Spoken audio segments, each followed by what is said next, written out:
नमस्कार, उत्तराखंड खास खबरें देख रहे हैं आप सब। मैं हूं आपके साथ साहिल केरनी। पुण्यश्लोक देवी अहिल्याबाई होलकर की जन्म त्रिशताब्दी वर्ष स्मृति अभियान के अंतर्गत आयोजित संगोष्ठी में मुख्यमंत्री पुष्प सिंह धामी, राष्ट्रीय महामंत्री विनोद तावड़े, प्रदेश अध्यक्ष व राज्यसभा सांसद महेंद्र भट्ट एवं प्रदेश महामंत्री अजय कुमार ने भाग लेते हुए उनका स्मरण किया। मुख्यमंत्री पुष्प सिंह धामी ने अपने संबोधन में कहा कि एक बुद्धिमान, तीक्ष्ण सोच और स्वस्फूर्त शासक के तौर पर अहिल्याबाई को याद किया जाता है। हर दिन वे अपनी प्रजा से बात करती थी, उनकी समस्याएं सुनती थी। रानी अहिल्याबाई ने अपने कालखंड में ऐसे कई काम किए जिनके कारण लोग आज भी उनका नाम लेते हैं। अपने साम्राज्य को उन्होंने समृद्ध बनाया। उन्होंने सरकारी पैसा बेहद बुद्धिमानी से कई किले, विश्राम गृह, कुएं और सड़कें बनवाने पर खर्च किया।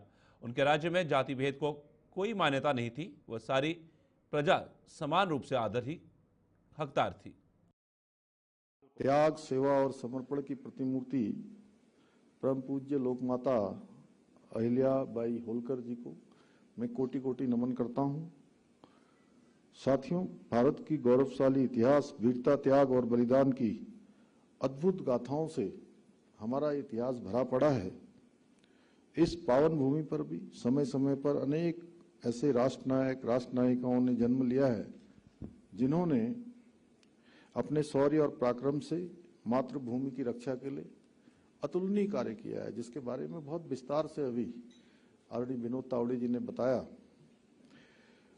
अगर हम बात करें, चाहे सम्राट पृथ्वीराज चौहान हो, महाराजा सुहेलदेव हो, महाराणा प्रताप हो, छत्रपति शिवाजी महाराज हो, रानी दुर्गावती हो, झांसी की रानी लक्ष्मीबाई हो, ये सभी विभूतियां इतिहास की अमर विभूतियां हैं जिन्होंने मातृभूमि की रक्षा के लिए अपना सर्वस्व निछावर कर दिया और दुश्मनों के सामने कभी झुकना स्वीकार नहीं किया, कभी रुकना स्वीकार नहीं किया।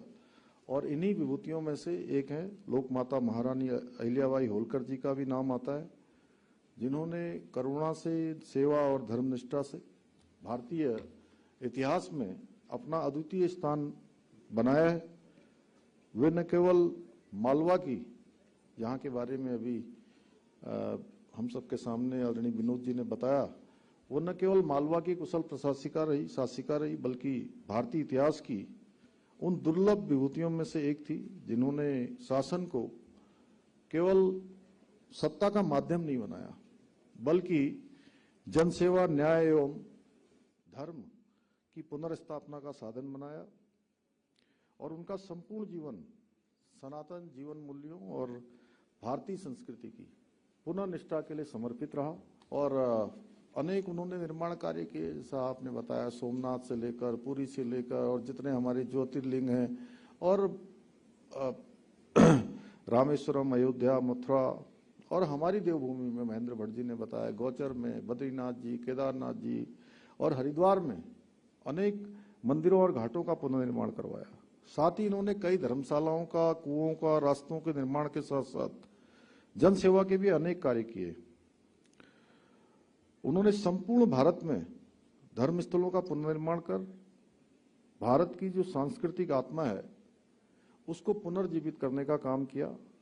गंगा से लेकर गोदावरी, हिमालय से लेकर दक्षिण के समुद्र तक संपूर्ण भारत की सनातन संस्कृति को एक सूत्र में पिरोने का काम किया। यही नहीं, रानी अहिल्याबाई जी ने उस कालखंड में नारी सशक्तिकरण की भी एक अनुपम मिसाल प्रस्तुत की, जिसकी कल्पना कर पाना उस समय में, अब तो काफी नए नए शोध, अनुसंधान, नए नियम, कानून सब आधुनिक तरीके से बनाए जा रहे हैं, लेकिन उस समय उसकी कल्पना करना सच में बहुत कठिन था। जैसे अभी करों के बारे में बताया, जीएसटी के बारे में, आज जीएसटी है, उस समय की कैसी व्यवस्था थी, उस समय की चुनौतियों के समय में किस प्रकार से काम करना है। और सैकड़ों वर्षों तक विदेशी आक्रांताओं ने फिर स्वतंत्रता के बाद गुलामी की मानसिकता से ग्रसित सरकारों ने हमारी महान विभूतियों को और उनके योगदान को, उनके द्वारा किए गए संघर्ष को, पराक्रम को, त्याग को वो सम्मान इतिहास में नहीं दिया जिसके वास्तव में वो हकदार थे। हमारी युवा पीढ़ी को उनको गौरवशाली इतिहास से वंचित रखने का भी सुनियोजित षड्यंत्र किया गया, परंतु आज हमारे प्रधानमंत्री श्री नरेंद्र मोदी जी के नेतृत्व में भारत अपनी सांस्कृतिक चेतना के पुनर्जागरण के अमृत काल में प्रवेश कर चुका है।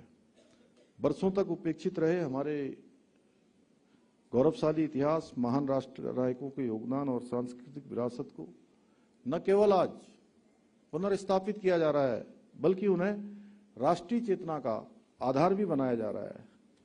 आज हमारी संस्कृति की पताका संपूर्ण विश्व में गर्व से लहरा रही है और भारत अपनी जड़ों से जुड़ते हुए पुनः विश्व गुरु बनने की ओर अग्रसर हो रहा है। आज चाहे अयोध्या में भगवान राम का भव्य मंदिर का निर्माण हो, बद्रीनाथ केदारनाथ धामों का निर्माण हो, बाबा विश्वनाथ के काशी कॉरिडोर का विस्तार हो, नया बनना हो, या महाकाल लोक का निर्माण हो, ऐसे अनेकों कार्य हमारी धार्मिक जो धरोहरें हैं उनको जिस प्रकार से आज सजाया और संवारा जा रहा है, उसे शब्दों में बयान करना कठिन है। और सच में इतने विस्तार से सारे वक्ताओं ने बात कर दी है, उसको बार बार दोहराना भी ठीक नहीं है। और मैं इतना ही नहीं, आज लोकमाता अहिल्याबाई होलकर को आदर्श मानकर आदरणीय प्रधानमंत्री जी ने महिला सशक्तिकरण की दिशा में भी अभूतपूर्व कार्य, अनेक कार्य किए जा रहे हैं।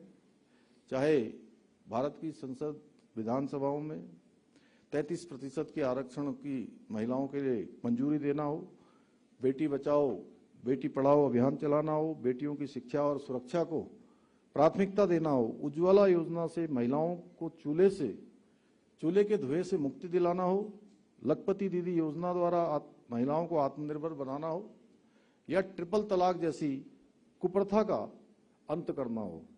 ऐसे अनेक निर्णय आदरणीय मोदी जी के नेतृत्व में मातृशक्ति के सम्मान में सुनिश्चित करने। मसूरी में भारत की महान शासक और जनसेविका राजमाता अहिल्याबाई होलकर की 300वीं जयंती के अवसर पर मसूरी के तिलक लाइब्रेरी सभागार में भाजपा मंडल मसूरी के द्वारा विचार संगोष्ठी का आयोजन किया गया। इस गोष्ठी में प्रसिद्ध इतिहासकार गोपाल भारद्वाज ने विशेष अतिथि के रूप में शिरकत की।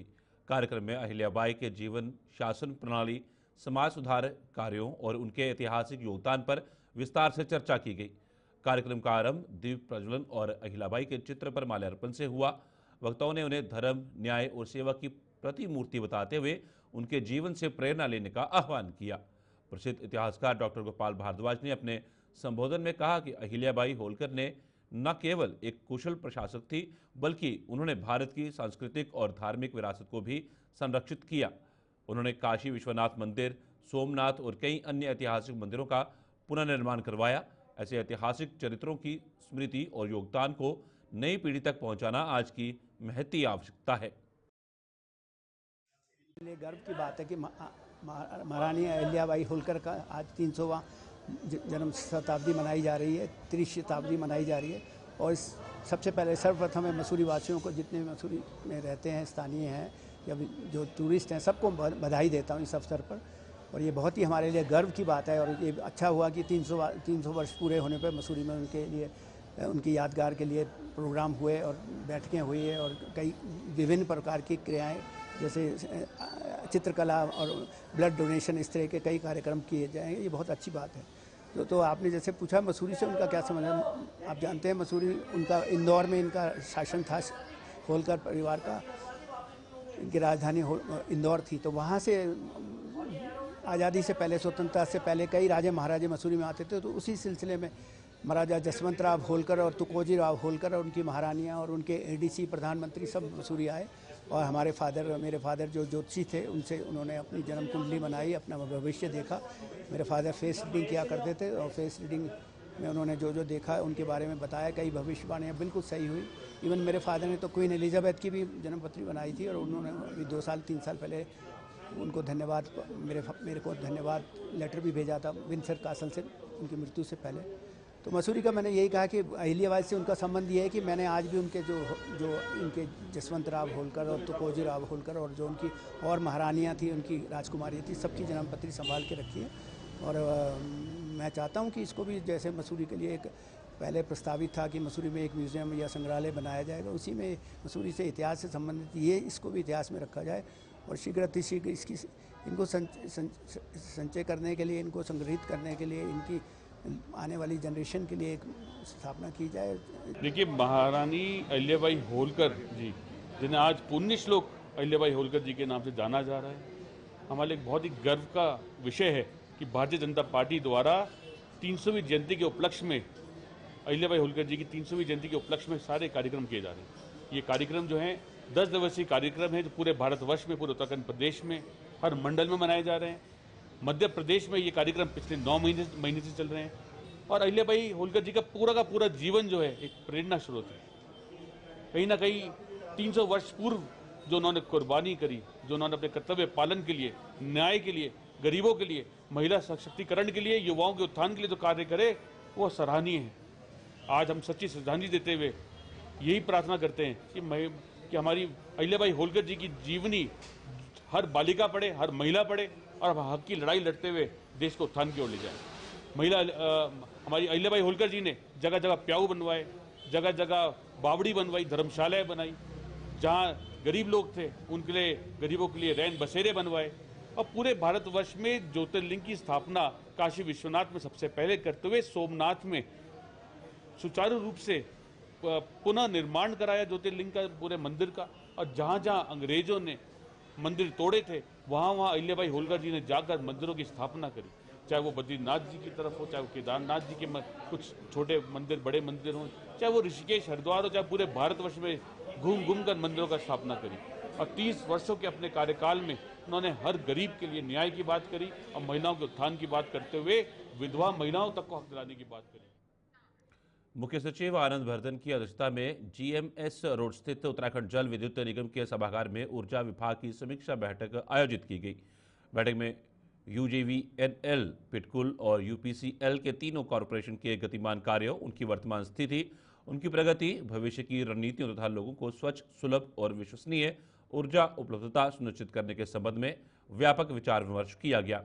मुख्य सचिव ने निर्देश दिए कि किसी भी प्रोजेक्ट को बनाते समय उसके तकनीकी, आर्थिकी और व्यावसायिक सभी पहलुओं को ध्यान में रखें। साथ ही प्रशासनिक, पर्यावरणीय, वित्तीय और तकनीकी सभी तरह की महत्वपूर्ण स्वीकृतियां प्राप्त होने के पश्चात ही निविदा प्रक्रिया प्रारंभ करें, ताकि बाद में परियोजनाओं को पूरा करने में किसी भी अवरोध का सामना न करना पड़े। सभी प्रोजेक्ट को निर्धारित समय अवधि में पूरा करें। केंद्र और राज्य के संबंधित मंत्रालयों तथा विभागों और एजेंसियों से समन्वय स्थापित करते हुए बाधक बिंदुओं का समाधान तलाशें।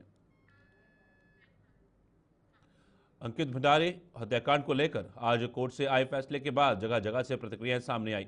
हल्द्वानी पहुंचे पूर्व मुख्यमंत्री हरीश रावत ने अंकिता हत्याकांड में तीनों आरोपियों को उम्र कैद और अर्थदंड लगाए जाने को न्यायिक फैसला बताते हुए कहा है कि अभी ईश्वरीय फैसला बाकी है, क्योंकि आज तक उसे वीवीआईपी का पता नहीं चल पाया जिसने लिए पूरी साजिश रची गई थी। पूर्व सीएम हरीश रावत ने कहा कि सरकार वीआईपी पर आज भी मौन है और आगामी 2027 के चुनाव में कांग्रेस इस प्रमुख मुद्दा बनाएगी और कांग्रेस की सरकार आई तो इस मामले में साक्ष्य मिटाने वाले, बुलडोजर चलाने वाले उन सभी पर कार्रवाई होगी और अंकिता भंडारी हत्याकांड पर फिर से एसआईटी जांच कराई जाएगी। न्याय के दृष्टिकोण से भी महत्वपूर्ण दिन है और आज लोकतांत्रिक अधिकारों की सुरक्षा के दृष्टिकोण से भी महत्वपूर्ण दिन है, क्योंकि पत्रकारिता दिवस है, लोकतंत्र के प्रहरियों के का दिवस है आज। तो आपको तो मैं बधाई देता हूँ। और अंकिता हत्याकांड में न्याय हमको मिला है। 3 दोषियों को उम्र कैद और आर्थिक दंड मिलना, ताकि उस पैसे से अंकिता के माता पिता का भरण पोषण हो सके। ये न्याय ने व्यवस्था की है, मगर हम ईश्वरीय न्याय की भी प्रतीक्षा कर रहे हैं। सारा उत्तराखंड उस वीआईपी को न्याय के दरवाजे पर लाना चाहता है, कोर्ट की चौखट पर लाना चाहता है, जिसके लिए सारे उत्तराखंड में आवाज़ मिली थी कि वो वीआईपी कौन जिस पर सत्ता है मौन। और अंकिता के माता पिता ने भी उस वीआईपी का कुछ उल्लेख किया है। देहरादून स्थित सेवा योजन के क्षेत्रीय कार्यालय में लघु रोजगार मेले का आयोजन किया गया, जिसमें सैकड़ों अभ्यर्थियों ने साक्षात्कार दिए। रोजगार मेले में 6 अलग अलग सेक्टर की 25 कंपनियों ने हिस्सा लिया। सेवा योजन अधिकारी अजय सिंह ने बताया कि जिलाधिकारी और विभागीय निदेशक के निर्देशों पर इस कार्यक्रम का आयोजन किया गया। मेले में ITI और पॉलिटेक्निक के छात्रों ने बढ़ चढ़कर हिस्सा लिया। उन्होंने कहा कि प्रयास किया जाएगा कि अगली बार रोजगार मेले में बड़ी तादाद में युवा शामिल होकर रोजगार पा सकें। देखिए, बताना चाहूँगा कि हमारे उच्च अधिकारी, जिलाधिकारी महोदय और निदेशक महोदय के निर्देशों के क्रम में आज एक क्षेत्रीय संयोजन कार्यालय देहरादून में एक लघु रोजगार मेले का आयोजन किया जा रहा है, जिसमें हमने लगभग 25 से 30 कंपनियों को अप्रोच किया। अलग अलग सेक्टर्स की, लगभग 6 से 7 सेक्टर्स की अलग अलग कंपनियों को अप्रोच किया, जिसमें से काफ़ी अच्छी संख्या में कंपनी आज यहाँ पे आई हुई हैं। लगभग 20 से 25 कंपनी का हमारे पास में कंफर्मेशन आ चुका है और जो कि वर्तमान में भी इंटरव्यू भी ले रही हैं। और काफ़ी अच्छी संख्या में जो हमारे बेरोजगार युवक और युवतियाँ वो भी आए हैं, उनके द्वारा भी इंटरेस्ट दिखाया गया है। इवन ITI और पॉलिटेक्निक के बच्चे भी प्रतिभाग कर रहे हैं और हमने काफ़ी अखबार के माध्यम से, आप डिजिटल मीडिया के माध्यम से प्रचार प्रसार काफ़ी किया था, पर थोड़े से हमें उम्मीद थी कि इससे और ज़्यादा बच्चे आए। अल्मोड़ा हल्द्वानी राष्ट्रीय राजमार्ग पर कुआरब में सुरक्षा दीवार और एंकरिंग कार्य में भारी अनियमितता की शिकायत मिलने पर NH हल्द्वानी सर्किल के अधीक्षण अभियंता अनिल पांगती ने निर्माण स्थल का निरीक्षण किया। निरीक्षण के दौरान कार्य में लापरवाही और मानकों की अनदेखी सामने आई। खराब नींव को हटाकर दोबारा गुणवत्तापूर्ण निर्माण करवा जा रहा है। साथ ही मामले की गंभीरता को देखते हुए मुख्य निदेशक को भी पत्र भेजा गया। सोशल मीडिया पर वीडियो वायरल होने के बाद विभाग ने एक्शन लिया। गुणवत्ता को लेकर सवाल नहीं, उन्होंने एक गलती कर दी थी जिसको हमने तोड़वा दिया है, उसके बाद सही कर दिया गया उस जगह को। और वैसे हमारी और जगह जहाँ पे काम चला गुणवत्ता से चल रहा है। इसमें हमें गुणवत्ता में कोई समझौता नहीं होगा किसी भी हालत में। हमारे AEJ हमेशा ड्यूटी रहते हैं यहाँ पे वर्किंग के समय। एक्शन साहब भी बार बार यहाँ का दौरा करते रहते हैं, अपने क्वालिटी को मॉनिटर करते रहते हैं। ये हमारा 17 करोड़ का सेंक्शन था, उस लागत से हमारी बन रही है। उसमें कुछ हमारे टेंडर कॉस्ट 8 करोड़ करीबन का। पर्यटन नगरी रानीखेत में सेना के सोमनाथ मैदान में कुमाऊं रेजिमेंट सेंटर द्वारा कसम परेड का आयोजन किया गया, जिसमें 713 अग्निवीरों को धर्मगुरुओं ने शपथ दिलवाई। KRC commandant brigadier Sanjay Yadav ने परेड का निरीक्षण कर सलामी ली। साथ ही उन 6 जवानों के सीने पर मेडल लगाकर प्रोत्साहित भी किया, जो 24 हफ्ते की कठिन ट्रेनिंग के दौरान बेहतर रहे। कमांडेंट ने अपने संबोधन में सभी जवानों को सेना में शामिल होने व देश के लिए अपने आप को न्यौछावर करने के लिए गई शपथ की प्रशंसा की। 713 अग्निवीर ने कुमाऊं रेजिमेंट के शपथ समारोह में भाग लिया है और देश की रक्षा के लिए उन्होंने आज शपथ ली है। हमारी रेजिमेंट और कानौर रेजिमेंट की तरफ से उन सबको बहुत बहुत मुबारक। उनके माता पिता और उनके परिवारजनों को इस ऐतिहासिक दिवस पर आज के लिए उनके लिए बहुत बहुत शुभकामनाएं। और आशा है कि रेजिमेंट के पुराने इतिहास को देखते हुए, जैसा पुराने लोगों ने मेहनत किया है और देश और रेजिमेंट का नाम ऊंचा किया है, ये अग्निवीर बैच भी। उत्तराखंड के रामनगर में एक बोलेरो अनियंत्रित होकर 100 मीटर गहरी खाई में गिर गई। हादसे में 12 वर्षीय बच्चे की दर्दनाक मौत हो गई, जबकि 7 लोग घायल हो गए। यह हादसा सल्ट ब्लॉक के रसिया महादेव बिरुखाल के पास हुआ। बोलेरो दिल्ली से रसिया महादेव जा रहा था, जिसमें सवार सभी लोग एक ही परिवार से संबंधित थे और एक विवाह समारोह में शामिल होने के लिए जा रहे थे। मेरा दलीप सिंह रावत, रसिया महादेव। ये सर रसिया महादेव जो है कि बाजार में आते ही मतलब ये लगाओ कि रोड से बाहर हो गई गाड़ी, बाजार से पहले बैंड पे। और उसमें जो थे कि 4 बच्चे थे और 3 लेडी थी, एक ड्राइवर साहब चला रहे थे, तो 3 लेडीज को चोट लगी है। पौड़ी जनपद के पौड़ी देवप्रयाग मोटरमार्ग पर सफदर खाल के समीप एक कार दुर्घटनाग्रस्त हो गई। इस हादसे में कार में सवार 5 लोग घायल हो गए। कार में सवार सभी व्यक्ति दिल्ली से फूलन गांव पूजा के लिए जा रहे थे। प्राप्त जानकारी के अनुसार वाहन सफदर खाल के पास अचानक अनियंत्रित होकर सड़क से लगभग 300 मीटर नीचे खाई में जा गिरा। घटना की सूचना मिलते ही स्थानीय प्रशासन और आपातकालीन सेवा 108 की सहायता से सभी घायलों को रेस्क्यू कर जिला अस्पताल पौड़ी पहुंचाया गया, जहां घायलों का प्राथमिक उपचार जारी है। स्थानीय लोगों और प्रशासन की तत्परता से समय रहते राहत एवं बचाव कार्य संपन्न किया गया। कर्णप्रयाग गौचर के बीच पंचपुलिया के समीप बाइक अनियंत्रित होकर दुर्घटनाग्रस्त हो गई। इस दुर्घटना में बाइक पर सवार 2 युवक घायल हो गए। इस घटना की सूचना मिलते ही पुलिस ने मौके पर पहुंचकर घायल दोनों युवकों को अस्पताल पहुंचाया। एक युवक की गंभीर हालत को देखते हुए डॉक्टरों ने उसे हायर सेंटर रेफर किया। दोनों युवक अमृतसर के रहने वाले हैं और दोनों बाइक से हेमकुंड जा रहे थे। केदार घाटी में लंबे समय से अघोषित बिजली कटौती की समस्या बनी हुई है। तहसील मुख्यालय सहित आसपास के इलाकों में बिजली के गुल होना आम बात बनी हुई है। सीमांत क्षेत्रों में 3-4 दिनों तक बिजली के गुल होने का खामियाजा ग्रामीण भुगत रहे हैं। अघोषित बिजली कटौती से भगवान केदारनाथ के शीतकालीन गद्दी ओंकारेश्वर मंदिर में भी शाम सुबह होने वाले वेद पाठ के साथ बिजली व्यवसाय से जुड़े व्यापारियों का कामकाज खासा प्रभावित हो रहा है। उत्तराखंड खास खबर में फिलहाल इतना ही। दीजिए इजाजत। नमस्कार।